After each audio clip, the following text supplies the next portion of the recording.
নবীজি সাল্লাল্লাহু আলাইহি ওয়াসাল্লাম বলেন, প্রতিটি গুনাহের ব্যাপারে আশা করা যায় যে আল্লাহ তাআলা সেটা ক্ষমা করে দিবেন, তবে দুইটি গুনাহ এমন যে আল্লাহ ক্ষমা করবে না। এর মধ্যে একটি হলো ইচ্ছাকৃত কোনো মুমিনকে হত্যা করা, আর কোনো মানুষ কাফের অবস্থায় মৃত্যুবরণ করা। কেউ যদি কাফের অবস্থায় মৃত্যুবরণ করে সে ক্ষমা পাবে না। আর কেউ যদি কোনো মুমিনকে ইচ্ছা করে হত্যা করে, কি করে বলেন তো? ইচ্ছা করে। অনিচ্ছায় হত্যা অথবা কারণে হত্যা কোনগুলো? আমরা রাজনৈতিক কারণে যে হত্যাকাণ্ড সংগঠিত হয়, পারিবারিক দ্বন্দ্বের কারণে যে হত্যাকাণ্ড সংগঠিত হয়, সামাজিক কারণে যে হত্যাকাণ্ড সংগঠিত হয়, অর্থনৈতিক লেনদেনের কারণে যে হত্যাকাণ্ডগুলো সংগঠিত হয়, এই ধরনের হত্যাকাণ্ড, এই যে ছিনতাই রাহাজানি এগুলো করতে গিয়ে যে হত্যাকাণ্ড হয়, চুরি ডাকাতি করতে গিয়ে যে হত্যাকাণ্ড হয়, এগুলো সব ইচ্ছাকৃত হত্যাকাণ্ড।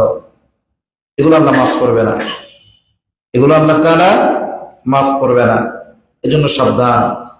আমার আপনার দ্বারা একজন মুমিন, হত্যা তো বহুদূর, হত্যার চিন্তা তো বহুদূর, আমার তো চিন্তা থাকবে আমি একজন মুমিন ভাইকে জাগতিক কারণে বকা দিব না। আমরা মানুষ, আমরা শালীন হতে পারলাম না। আমরা মানুষ, সৃষ্টির শ্রেষ্ঠ জীব, কিন্তু আমরা সভ্য হতে পারলাম না। আমাদের নীতি নৈতিকতা, চারিত্রিক পরিবর্তন আসলো না।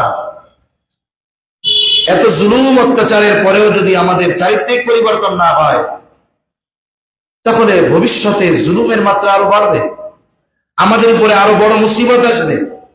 একটা সময় মুসিবত ছিল জাতীয়, আমরা যদি পরিবর্তন না হই মুসিবত আসবে আন্তর্জাতিক মুসিবত। তখন দেখবেন শক্তিশালী জালেম রাষ্ট্রগুলো আমাদের সবার উপরে চেপে বসছে।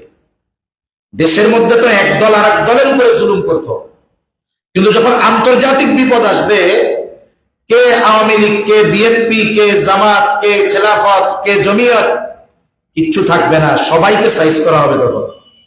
এজন্য এই আন্তর্জাতিক বিপদ যেন না আসে, এজন্য আমাদের ক্যারেক্টারগত পরিবর্তন দরকার।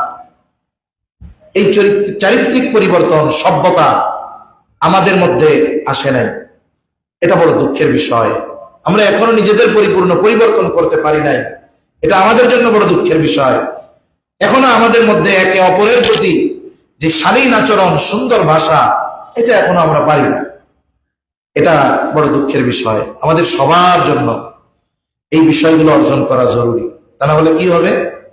এই যে আমাদের মুখের কথা চালাচালি হবে, একটা সময় এটা বড় ধরনের সংঘর্ষের রূপ নিবে। আর এই ছোট ছোট সংঘর্ষগুলো ইন্টারন্যাশনাল